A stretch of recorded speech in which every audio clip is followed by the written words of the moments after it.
the current events, but it's going to come for the Pirkeh Avot. The Pirkeh Avot has a lot of wisdom in there, but usually this Pirkeh Avot is associated with all kinds of good advice about how to behave, good manners, good behavior, morality, all kinds of things like this.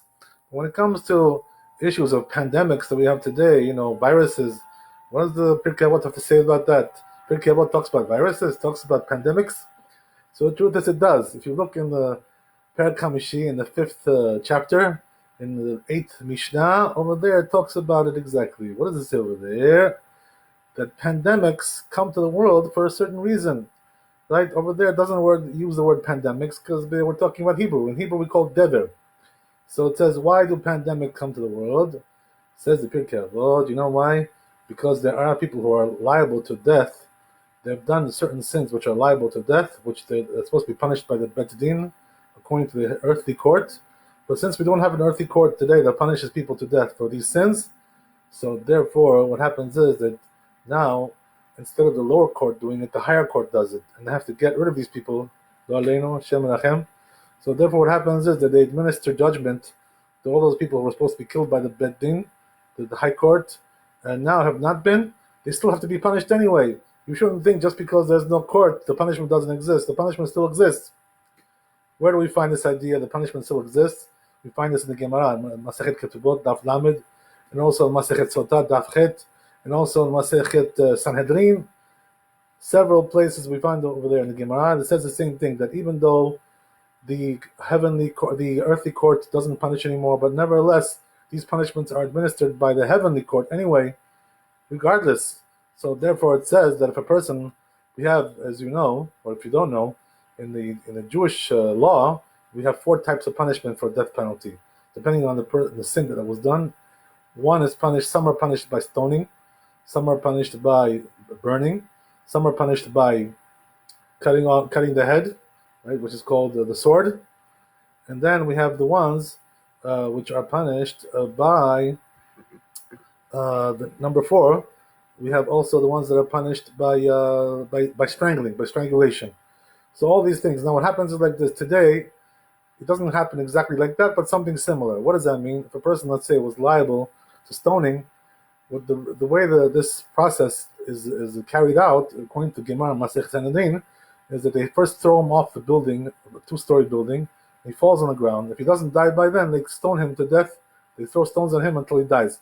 So what happens is that it's all a matter of being whacked into the ground, pushed into the ground, and being stoned. So you're being hit by objects, and you're being hit by the floor. The floor is hitting you, whatever it is. So this is the way he dies.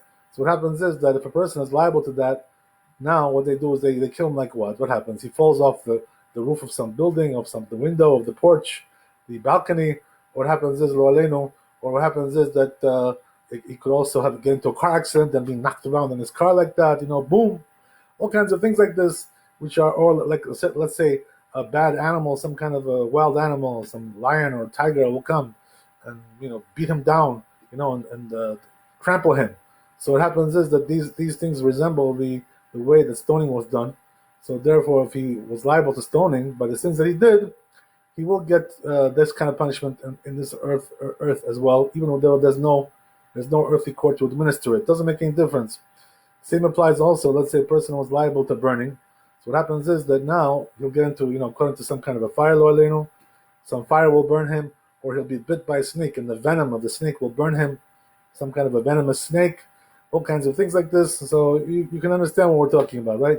Kadosh Baruch Hu doesn't lack any agents to carry out his death penalty, that he has to kill a certain amount of people, these people who did their sins. So therefore, this is what happens. And this is why pandemics come to the world, because there are supposed to be people who are supposed to be killed by the earthly court, but since the earthly court cannot carry it out, so therefore the heavenly court carries it out. So what does the Kadosh Baruch Hu do? He gives permission to the Satan. He tells the Satan, listen, Satan, go, I give you permission, I give you a list of all these people. You have to take their souls and take them away from the world because they have sins that they have to be punished for. So what happens is that Satan goes and takes them. But it's something interesting, lo aleinu, that it says in the Sefer Ben Yehoiada, which is by the Ben Ish Chai, Rabbi Yosef Chaim, alav shalom, from Baghdad. So he says over there in this book, Ben Yehoiada, that sometimes what happens is that Satan gets permission, let's say, to take 10,000 people from a certain area, because these people are sinners, and they have to be the death has to be the penalty has to be administered on them. So he gets permission to take 10,000, but in the end, what happens is he takes like 20,000 all of a sudden. Whoa. So they come back to Satan. They asked him a question. The rabbis. They said, "Listen, Satan, you told us you were only given permission to take 10,000. So how did you take 20,000? What happened over here? How did this? How did you make such a mistake like that? You took the double amount of the people you were supposed to take."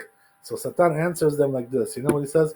He says, "You're right. I was only given permission to take 10,000, but I took 20,000, double the share. You know why?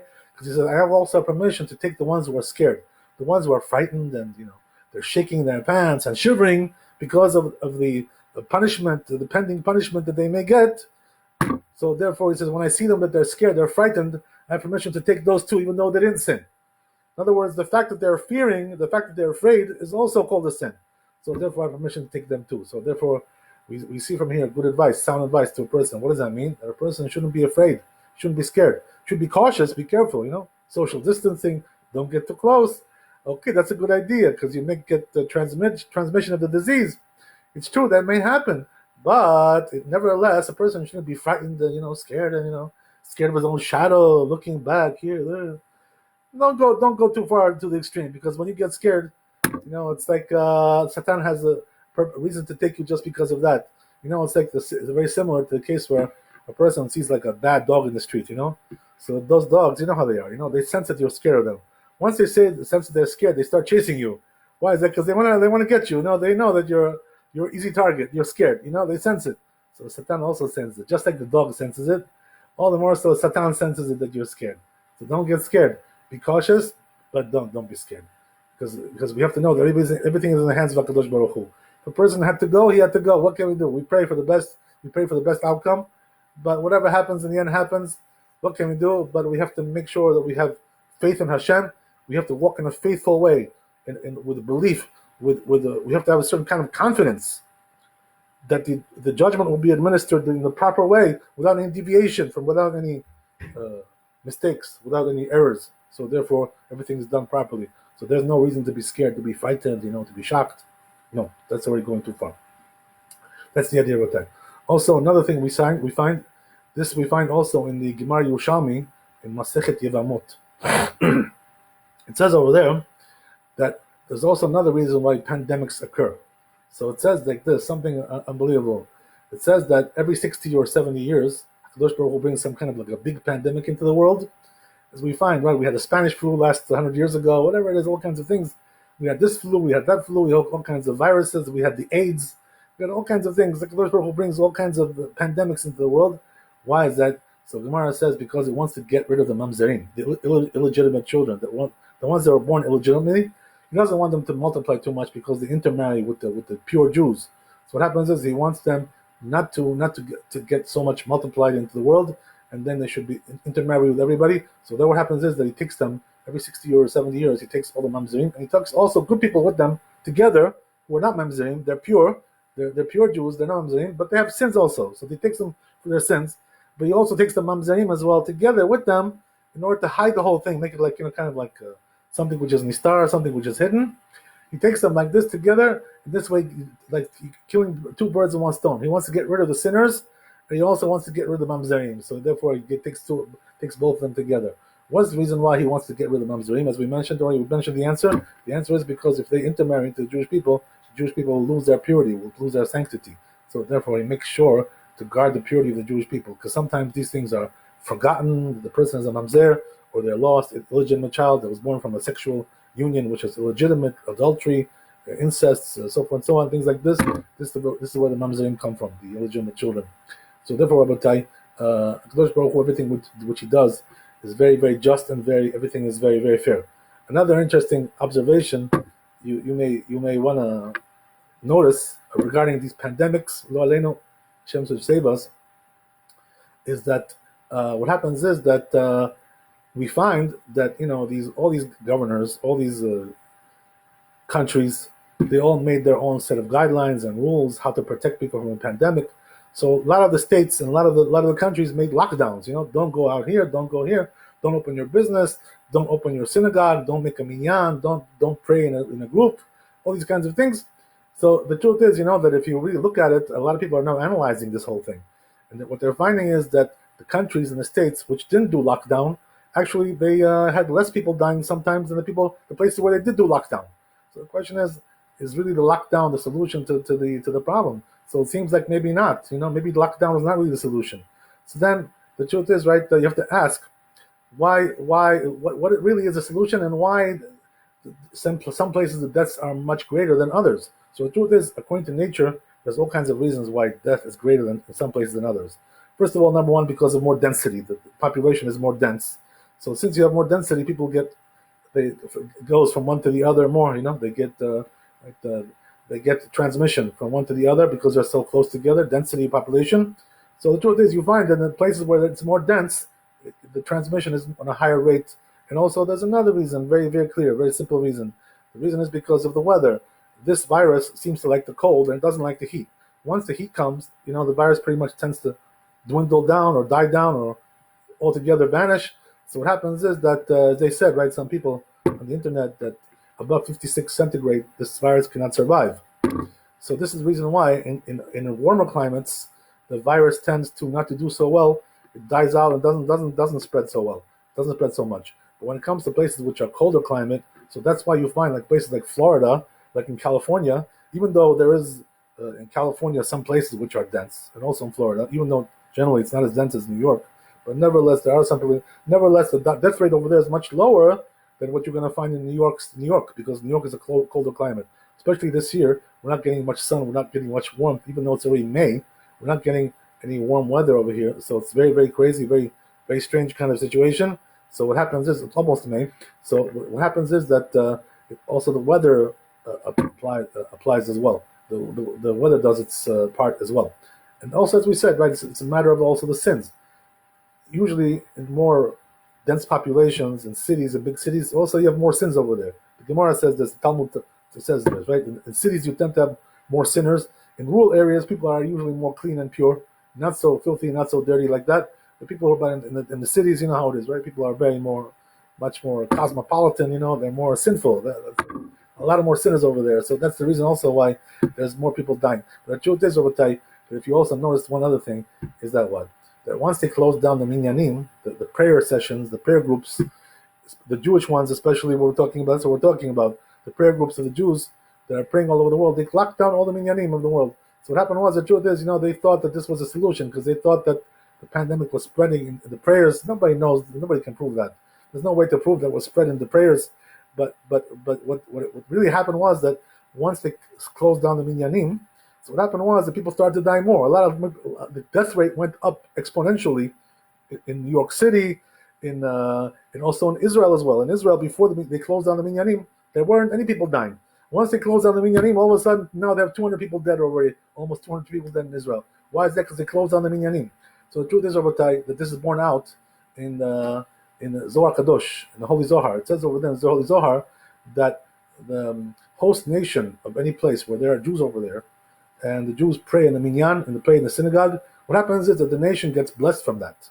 So since the blessing of that nation comes largely from the minyan of the Jews that are praying in the synagogues in that country, so therefore if you close them down, you lose the blessing as well. So what happens is that when you don't have the blessing of the Jewish people praying in a certain place, in a certain country, in a certain area, what happens is that the death rate goes up, and also the economy goes down and gets shot down, the economy. That's why now the economy is not moving at all. Why is that? Because you need the Jewish people to pray to get blessing in your country. So you should know that any leader of any nation, whether it's Israel or America or Europe or whatever it may be, you should know.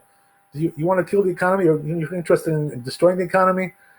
Okay, close down the minyanim of the Jews, close down their synagogues, and your economy is going to be shot down into the earth. And also the death rate will go up because the blessing of that nation comes largely from the Jewish people praying over there in the synagogues.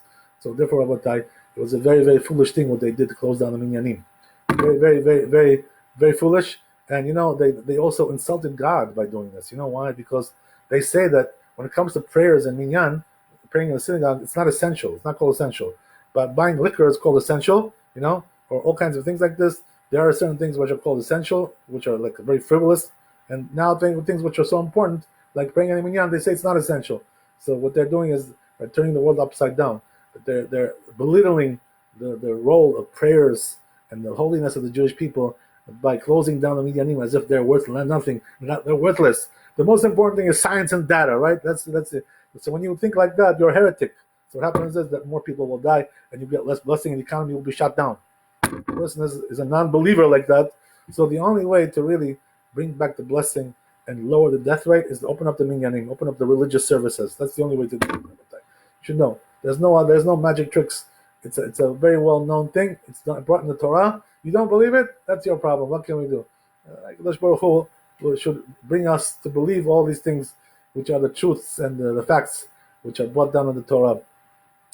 Another very, very important thing that we want to discuss regarding the counting of the Omer. Tonight we counted the 15th day of the Omer, which is 2 weeks and 1 day. So what I want to tell you is that I was asked an interesting question regarding this. Something very, very interesting. Just to give you a little bit of background about the counting of the Omer, the way it works in the counting of the Omer is that a person has to count at night. The chatchila, right? The best way to do, the proper way to do, is count at night. You shouldn't count in the daytime. That's already too late. We do that sometimes in the morning just so we shouldn't forget. But the main counting is done in the nighttime, right after we pray the Arvit, the evening prayers. We count the Sfirat Omer, the counting of the Omer. So what happens is that sometimes a person forgets, especially nowadays. We don't have minyanim, so we don't have people to remind us. Hopefully, you have some kind of alarm or app to remind you, or something, some kind of a helpful friend to remind you. So what happens is that, or all of the above. That's even better. So what happens is sometimes people forget. So what happens is that if you forgot at night, okay, no big deal. What happens is you can say also in the daytime, the next morning, the next day, you can say until the nightfall comes. And this way, then the night after, you can count with a blessing again. Why is that you can count with a blessing? I'll explain to you how that works. So what happens is like this, right? That there's several opinions regarding the counting of the Omer and the Rishonim and the early authorities. According to one opinion, you can only count at night.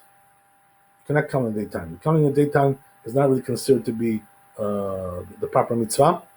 So therefore, if you didn't count at night, it's like you missed it altogether. There's also another opinion. There's also another machloket, another dispute in the halakha regarding the counting of the Omer.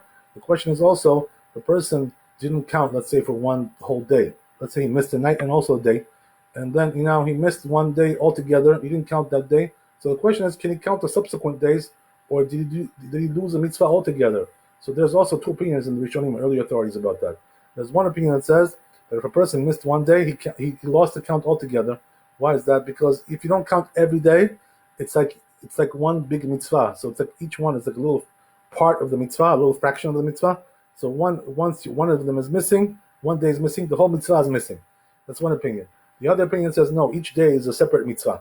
So there's different opinions about how that lines up. So we have two, as we said, here disputes. One is regarding if you missed 1 day altogether, are you considered to be still in the count or not?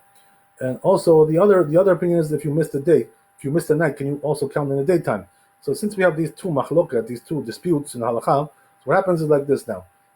The nafkamina, the practical difference is like this. The person who missed 1 whole day and he didn't count, next day already cannot count with a blessing anymore. He cannot bless. Why is that? Because it could be that he's not commanded anymore. According to the opinion that says that each day is a part of the mitzvah, and if you miss 1 day, you lost the mitzvah altogether. So according to that opinion, the next day is already too late to count with a blessing. Why is that? Because you're not really commanded anymore. You lost the mitzvah altogether. So according to that opinion, you cannot bless. But since we have also another opinion that says that a person, even if he missed a night, he can also count in the daytime. So if a person counts in the daytime, even though he missed a night, even though now in the daytime he'll have to count without a blessing. Why is that? Because there's also a doubt about that. There is a doubt that says that in the daytime we cannot count. It's already too late. So, but since we have two disputes over here and two doubts, so therefore what we say is like this. In this case, what we say is that we have a sfek, we have a double doubt. One doubt is that maybe if you missed 1 day altogether, 24 hours. One doubt is that maybe each day is a separate mitzvah, and therefore you can count the next day. Or maybe we say no, each day is just a fraction of the mitzvah. Every day is the mitzvah altogether. Altogether, it's like one mitzvah. So according to that, you cannot bless. There's also another dispute, as we mentioned, that says that if you didn't count the nighttime, you count the daytime as well. So therefore, since we have a double doubt regarding the next day now, whether a person should be counting with a bracha, so we say a double doubt allows us to bless with a blessing. Why is that? Because A double doubt is like a heter. It's permission. A double doubt is permission. So therefore, what we say is that a person who missed in a case like that the whole day, not the whole day, but he missed the night and he counted in the daytime without a blessing. So now on the next night already he can count with a blessing. Why is that? Because a double doubt allows him to keep on counting with a blessing because it's considered to be permission. So okay, fine. But that's very well known. This halacha, it's brought down in Shulchan Aruch. But the question is like this now: what about if a person counted not in the daytime, he missed the night altogether, and then in the daytime he also missed it? So what happened was that once the sun went down, sundown occurred, about a half hour after sundown, then he counted for the day before. Is that too late, or is it considered to be already night? That's the question, right? So the truth is, here also we have a dispute regarding this. According to the Shita of the Geonim, the opinion of the Geonim says that once you have like 20 minutes after, it's really the truth is it's 13 and a half minutes, right? But we say 20 minutes as a round off because all kinds of issues there. But 13 and a half minutes after, let's say, right? Shal Zmaniyot, halachic hours. So a person once he missed that time and he went past, that means already half hour after the sun goes down, according to the Geonim, it's already night. So therefore for them it's already too late to count for the day before. You're already in the next night, so therefore it's no good. But according to Rabbi Nutam, who says the night comes really 72 minutes after the sun goes down until it's really pitch dark. So according to that opinion, it's still daytime, 30 minutes after the sun goes down. So the question is, can we use this also as a double doubt? That's the question, right? Can we say that also we're going to combine this doubt as well and say, according to Rabbi Nutam, it was daytime, so therefore maybe we can say that a person now can count according to Rabbi Nutam, he can count for the day before, and then he counts for the day after the time of Rabbi Nutam. So this way he'll catch both of them, and then he can count the subsequent days with a blessing. That was a question that I was asked today by one of our friends, one of our rabbis over here in the area. So I answered to him that the truth is that it's allowed to do that, to use this double doubt, as we said, also with the combination of Rabbi Nutam as well, that there's also another doubt over there regarding this, that maybe daytime at that time, according to Rabbi Nutam. So, but what he did was he brought me actually a proof, right, some kind of a source that goes against what I told him. So where is that? It's brought down in Chazon Ovadia, Chelik Yom Tov. It's also brought down in Yalkut Yosef. Brought down over there that when it comes to Rabbi Nutam, they say, Chazon Ovadia and Yalkut Yosef, that you should not rely on that. What does that mean? That if a person counted after the time of the Geonim, which is about 13 and a half minutes after sundown, even though it's before time of Rabbi Nutam, which is 72 minutes, nevertheless, even though according to Rabbi Nutam it's still daytime, they say you cannot use that as a doubt, as a separate doubt to be lenient over here, to keep on counting the subsequent days with a blessing. So the question is, why is that? What's the reason why they give? I looked over there in the Chazon Ovadia to see the reason why he says you shouldn't use Rabbi Nutam, the machloket, the dispute between Rabbi Nutam and the Geonim. You shouldn't use that as a doubt to combine it with the other doubts over here. So you know what they say? The reason why is because in Eretz Israel, in the land of Israel, the custom over there has been for many, many years already, hundreds of years, to do like the Geonim. What does that mean? That they consider it to be night already once 13 and a half minutes passes by after the sun goes down, 20 minutes for sure, right? According to everybody, that's it. It's already considered to be night. So therefore they say you cannot use this once the custom in Eretz Israel has become in every place to do like the Geonim, not like Rabbi Nutam. So therefore you cannot really combine anymore the opinion of Rabbi Nutam to make into a double doubt. Here we have a triple doubt.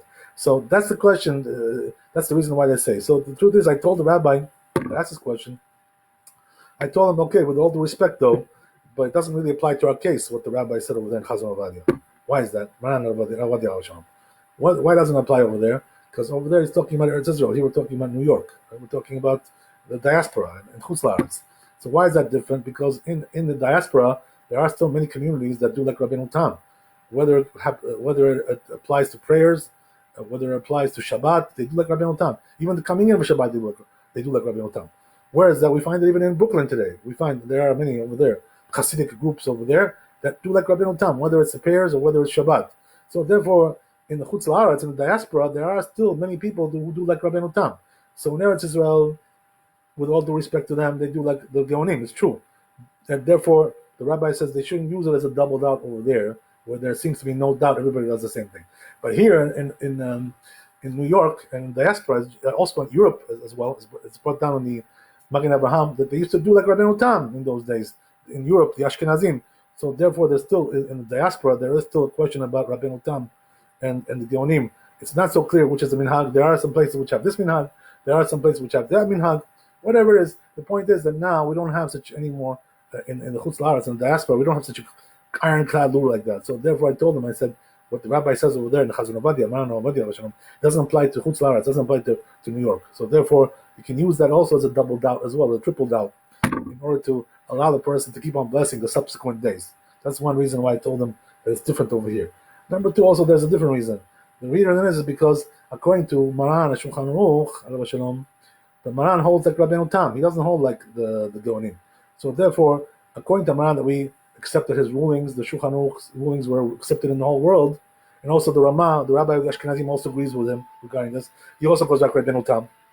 And also, there are 30 Rishonim, earlier authorities that go like Rabbeinu Tam. If you count up all of them, if you count up all the Rishonim, all the earlier authorities, you'll find that there's 30 of them that go like Rabbeinu Tam, at least. There are some books that say even 80 of them. There's 80. They would count up even 80 rabbis who go according to Rabbeinu Tam. So the point is, Rabotai, that according to this this idea, what we're saying is that the opinion of Rabbeinu Tam is quite widespread in the world and still has not been nullified in any way, shape, or form. So therefore, there is no reason why we shouldn't use it as to combine it with a double or triple doubt in order to allow the person to count in the subsequent days. There's also another interesting thing is, as we just started to mention, which is that a person who does like Rabbeinu Tam, he's doing like the Shulchan Aruch. Shulchan Aruch also holds like Rabbeinu Tam. So therefore, since we accepted the rulings of the Shulchan Aruch, the Jewish people, so therefore writes the Chidah in his famous book Chaim Shal in Chelek Bet in the second volume in Pirkeh Avot in the 15th chapter. He writes over there the Chidah that if a person wants to do like Maran, like Shulchan Aruch, even though we're not noheg, we're not accustomed to do regarding Rabbeinu Tam, we don't do like the Maran, because Maran goes like Maran, Shulchan Aruch goes like Rabbeinu Tam, but nevertheless the custom is now not to do that. But nevertheless, the Chidah writes that if a person wants to do regarding the issue of brachot, of saying blessings, if he wants to do like Maran, even though we don't go like Maran, and there's the issue of blessings in many cases just like this one, so he says that nevertheless, if a person wants to do that, lo maznichim oto. What does that mean? We don't abandon him. We allow him to do that. A person that legitimately can do like Maran, so therefore if a person wants to do like Maran, he has a permission to do so, according to what the Chidah writes. What does that mean? He has permission to subsequently bless the subsequent days. If he made the mistake with the blessing of the Omer that we mentioned, he counted too late, but since according to Rabbeinu Tam it's still daytime, so therefore he can still count the subsequent days with the blessing. Why is that? Because he still did count the day before as well. So it counts for him. That's also another reason why. There's also two famous rabbis, and even more. Rabbi Shmuel Laniado was about 500 years ago. He was the friend of Maran Beit Yosef. He was his contemporary. And also we have the Rabbi Yaakov Al-Ghazi.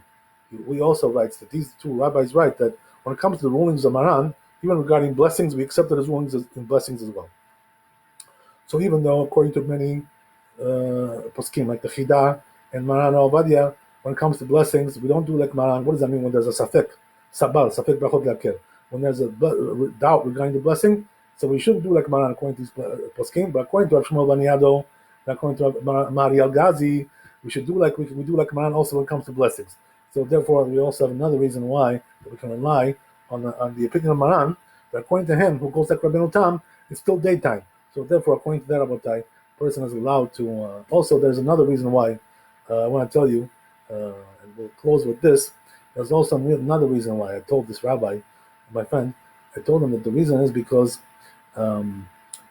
this idea that the rabbi writes in Chazon Ovadia, Maran Ovadia, he writes over there that because the custom in Eretz Israel is like the Geonim in all places, so therefore we don't have any permission to use the opinion of Rabbi Tam as a double doubt. So the truth is that this is not really correct, not really so convincing.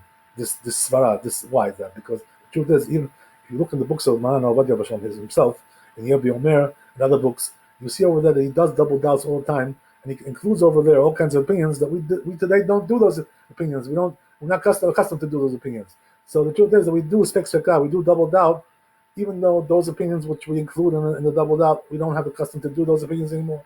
Nevertheless, we do combine them to make a doubled out. So therefore, the truth is that there's no reason why we shouldn't make a doubled out to include also the opinion of Rabbeinu Tam that 1/2 hour after the sun goes down, it's still considered to be daytime according to Rabbeinu Tam until it's pitch dark. And the truth is, right, that there's also another proof that the opinion of Rabbeinu Tam is actually the truthful one. I'll tell you how that works. And when it comes to marking the day, right, when does the day begin? According to the accepted opinion, the day in the morning begins at dawn. When is dawn? It's 72 minutes before sunrise. So the question is now, if you look outside, 72 minutes before sunrise, wake up early one day and you'll see. Do you see over there any sunlight? And do you see any daytime? Do you see anything which resembles the day? It's pitch dark 72 minutes before sunrise. So how do we say that the day begins at that time? That's right. So the truth is that the naked eye cannot see the little amount of light which comes in at that time. It's a very small amount. The naked eye cannot see that. But the rabbis, we have a tradition, according to Chachamim, according to the sages, that the day starts 72 minutes before sunrise. How can it be? But it's pitch dark. So we see from there. What do we see from there? That even though sometimes it can look pitch dark to the naked eye, but according to halacha, according to Jewish law, it's still daytime, because that's what we see. 70 minutes before the sun rises is considered to be day, even though we don't see any sunlight. So therefore, the truth is, Rabbi, that you see from there, we can also apply that to the end of the day as well. What does that mean? That the day goes until it's pitch dark, until the time Rabbeinu Tam, 72 minutes. And that's still called daytime, according to halacha. So therefore, Rabbi, for sure, a person can rely on the opinion of Rabbeinu Tam to make a double doubt. And therefore, the halacha is, Rabbi, as we said, if a person, let's say, missed one day altogether, and didn't count the Omer, didn't bless, and what happened was that he remembered already it was it was already sunset, after sunset, 1/2 hour after sunset. Nevertheless, he can still count now without a blessing because it's a doubt. You shouldn't make a blessing now, right? Because as we said, there's also doubt regarding blessing in the daytime as well. So therefore, there's no reason to bless over here now. So what he's going to do is he's going to count without a blessing, and then since he counted before time Rabbeinu Tam, the subsequent countings, the next night and the nights after, as long as he doesn't miss another day like he did before, all right, altogether he misses it. So what happens is you're going to be able to count subsequently all the subsequent nights with a blessing. Why is that? Because we have a double doubt. Really here it's a triple doubt, it's a triple decker, whatever it is, right? But nevertheless it comes out that we're allowed to count the subsequent days with a blessing. Baruch Adonai Le'olam, Amen ve'amen. We should have a good, healthy, and happy life with all the blessings. We should see everybody healthy, and we should see all those who are ill, that they should recover, refuah shlema, refuah nefesh, refuah haguf, and we should see the end of these sad days and go into the days of the redemption. Amen ve'amen. Chazak u'baruch.